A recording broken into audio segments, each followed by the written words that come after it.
आप देख रहे हैं इंडिया न्यूज 13। चलिए देखते हैं उत्तर प्रदेश की फटाफट बड़ी खबरों को।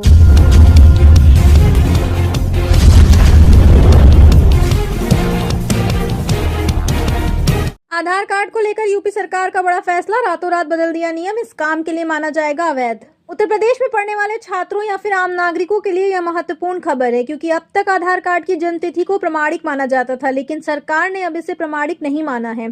सरकार ने यह कदम भारतीय विशिष्ट पहचान प्राधिकरण की ओर से 31 अक्टूबर को जारी किए गए उस पत्र के आधार पर उठाया है, जिसमें प्राधिकरण ने कहा था कि आधार में दर्ज जन्मतिथि अनुमानित होती है और इसे प्रामाणिक दस्तावेज के रूप में नहीं माना जाएगा।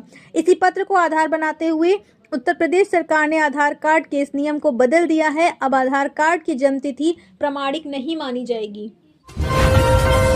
यूपी में 1.39 लाख से ज्यादा किसानों को मिला धान के एमएसपी का फायदा। 59 दिनों में हुई 8.28 लाख मीट्रिक टन से ज्यादा की खरीद।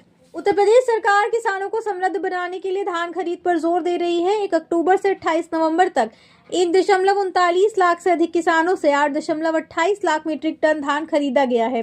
किसानों को न्यूनतम समर्थन मूल्य का लाभ मिल रहा है और 48 घंटे के भीतर भुगतान किया जा रहा है। समृद्ध किसान सशक्त उत्तर प्रदेश की दिशा में सरकार प्रयासरत है। यूपी के सरकारी स्कूलों के हाफ ईयर एग्जाम में जरूरी बदलाव, कक्षा 5 की 2 परीक्षाओं की तारीख बदली। बेसिक शिक्षा विभाग ने कक्षा 1 से 8 तक की अर्धवार्षिक परीक्षाओं में बदलाव किया है। कक्षा 5 की 13 दिसंबर को होने वाली गणित और कला संगीत की परीक्षाएं 18 दिसंबर को होंगी। यह बदलाव जवाहर नवोदय विद्यालय प्रवेश परीक्षा 2026 के कारण किया गया है। शिक्षा विभाग ने सभी जिला शिक्षा अधिकारियों को इस बारे में सूचित कर दिया है। समाजवादी पार्टी प्रदेश भर में करेगी एसआईआर की निगरानी, जिलों में काम पर लगाए गए प्रभारी। मतदाता सूची के विशेष गहन पुनरीक्षण को लेकर सतर्कता बरत रही समाजवादी पार्टी ने अब अपने 40 बड़े नेताओं को इसकी निगरानी का जिम्मा सौंपा है। इनको 1 से 2 जिलों का प्रभारी बनाया गया है और आवंटित जिलों में चल रही प्रक्रिया की रिपोर्ट मुख्यालय भेजने के निर्देश दिए हैं। वहीं सपा प्रमुख अखिलेश यादव ने खुद गणना फॉर्म भरा और एक्स पर पोस्ट कर सभी से फॉर्म भरने की अपील की। यूपी बोर्ड परीक्षा केंद्रों के निर्धारण की प्रक्रिया हुई पूरी, अब सूची आने का इंतजार। यूपी बोर्ड परीक्षा 18 फरवरी से 26 मार्च तक आयोजित होनी है। इसके लिए परीक्षा केंद्रों का निर्धारण किया जाना है। पहले चरण में जिले की संस्तुति पर प्रारंभिक केंद्रों की सूची तैयार होनी थी। बृहस्पतिवार को यह प्रक्रिया पूर्ण कर ली गई है।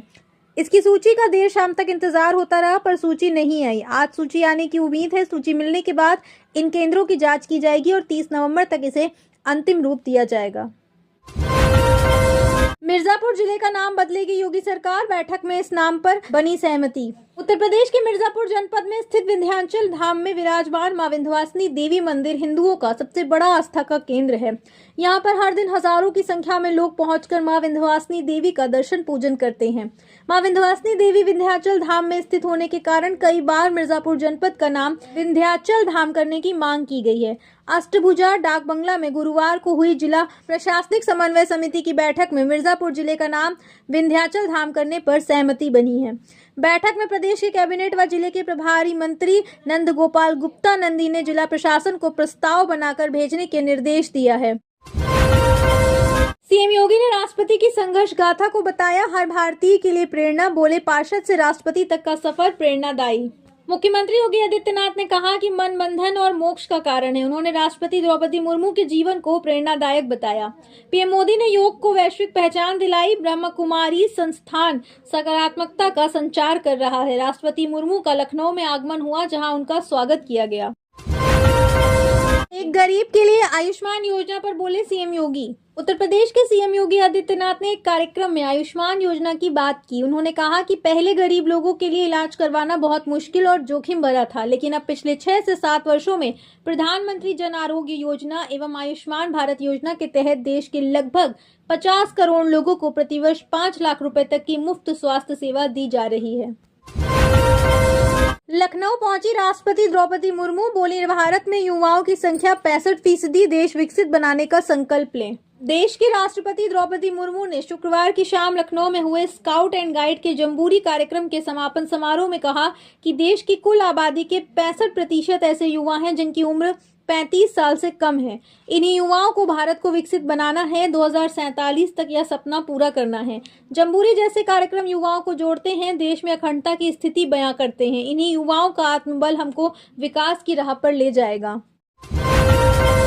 रफ्तार 90 किलोमीटर प्रति घंटा, यूपी के किस शहर को मिली नई मेट्रो ट्रेन की सौगात? कानपुर मेट्रो के दूसरे कॉरिडोर के लिए पहली ट्रेन सीएसए परिसर स्थित डिपो में उतारी गई। इस कॉरिडोर में 10 ट्रेनें चलेंगी। यह ट्रेन ऊर्जा संरक्षण और आधुनिक तकनीक से लैस है, जिसमें 974 यात्रियों की क्षमता है। जल्द ही इसके परिचालन संबंधी परीक्षण किए जाएंगे। आप देख रहे हैं देश का number 1 Hindi news channel India news 18, मतलब भारत की आवाज।